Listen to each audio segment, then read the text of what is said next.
going on, guys? Peter Cruz here. It's been a little bit, not as long as some of the other times, but still it's been a little bit. I've been a little hectic recently, getting ready to head out of town and do a little tour of Southeast Asia, not musically, with the family. So I'll be unavailable for a couple weeks or so. Hopefully be able to stop into some music stores overseas and check out some stuff that they got over there. Maybe pick up a little bit of gear here and there, but we'll see how that goes. Any case, I wanted to shoot a quick video before I went out of town. Not this past weekend, but the weekend before, I went to the Houston Guitar Festival here in Houston. And headlining the show was Yngwie who? Right. You know what I'm talking about. Yngwie was there, of course. He was headlining the Guitar Festival. And we had a couple other bands as well that opened up for him. But I want to talk to you real quick about the show itself. The show rocked. They had some technical issues, and I mean, my friend and I that I went up there with, we got there real early, probably about 3 or so. I guess being in the general admissions show, all ages, whatever, I decided that the sooner we got there, the better. And I was afraid even getting there like as early as we got there, there'd be people lined up, and we'd be, you know, stuck at the back of the venue. But as it turns out, we were actually one of the first ones there, if not the first people there. And oddly enough, found parking over by a big tour bus, which I took pictures of, and I've got it up on my Google+. I'll try to see if I can put a link down below somewhere in the description. And it was actually Yngwie's tour bus. So as soon as we actually pulled into our parking space, walked out of the car, sure enough, who do we see walking out of the tour bus with one of his, I guess it was his roadie or his tech guy or whatever, none other but the maestro himself. So we got the big exchange of one of these bad boys right there. So it was really, really cool to exchange some of these with the maestro himself. And we got to see it set up, and I mean the setup was kind of a small stage, and it was real funny because it was like 3/4 of the stage was devoted to Yngwie, and the rest of the stage was the bass player, the keyboard player, and the drummer all up in the corner. And you had the world famous Yngwie Malmsteen Wall of Marshalls that you can see from outer space, just like the Great Wall of China. And I think I counted over 30 Marshall heads. I can't remember offhand how many cabinets. It wasn't nearly as many. I would say probably close to 20 or so.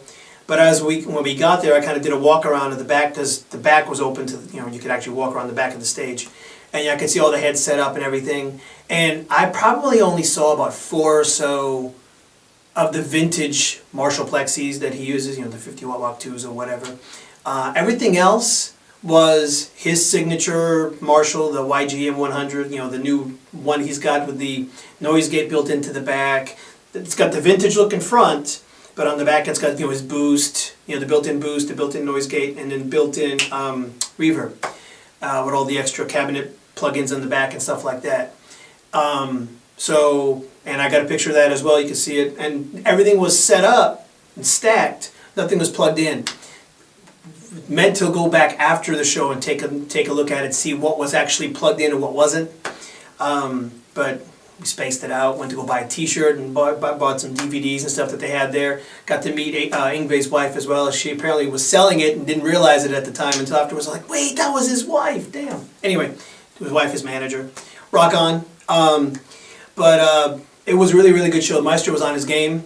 They played a bunch of stuff. Some stuff from Odyssey, of course, you know, the classic, you know, Black Star, Far Beyond the Sun. Played some stuff off Spellbound, a couple other songs along the way from some of his more recent albums, and it was really, really a good show. I mean, Yngwie was on his game for sure. He did have some technical ghosts he was working with, and one particular was the volume pots. I guess it was scratchy or something or other, and it just he started doing some song with the volume swells like he normally does. And you could just hear it go scratch, scratch, scratch every time he moved it. And the look on his face was just like, he's like, what the hell is going on? He just kind of gave it like that smile, kind of like, I just give up, this is ridiculous. And he just stopped, walked over to the side, shook his head for a countdown, and he went into the next part of whatever it was. I guess he skipped whatever he was going to do with the volume swells.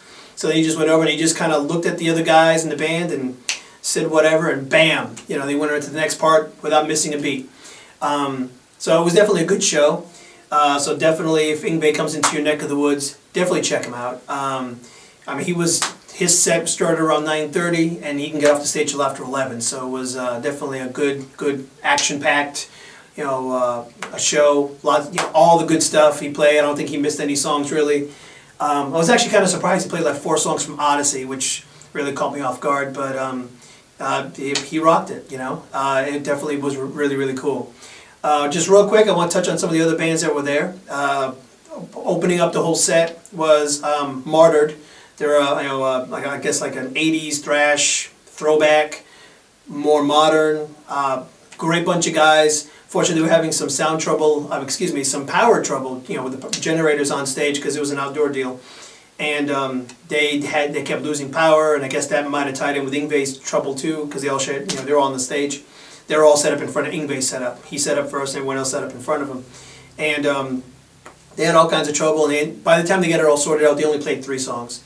And I actually recorded 2 of them as well, video. Actually, my friend did. And I was not expecting a whole lot from them, honestly. They looked like a bunch of local guys, looked like a local band or whatever, kind of real young and stuff. And turned out, man, they just rocked. They were just awesome. So I've already bought their CD, The Mortal Coil. Rock on, guys. You guys are great.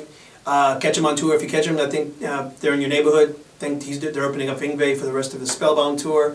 So look them up, martyrd.com. Check them out. They're really cool.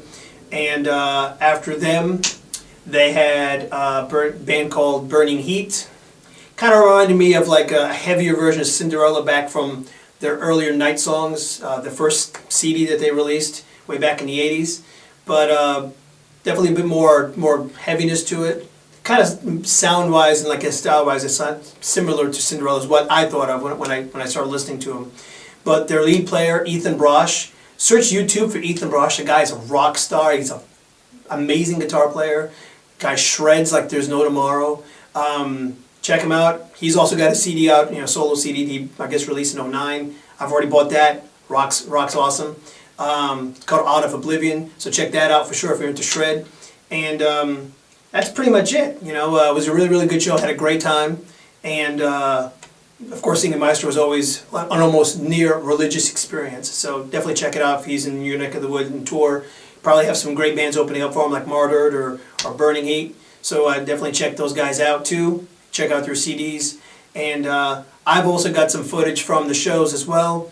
And I'm going to probably upload them to my YouTube. And I'll probably try to see if I can set it up to where I've got everything uploaded before my trip. And I'll probably release some of the stuff as I'm able to unlock them from overseas so y'all can watch them on my YouTube channel. So anyway, that's all I got for today, guys. Rock on. We'll catch you later.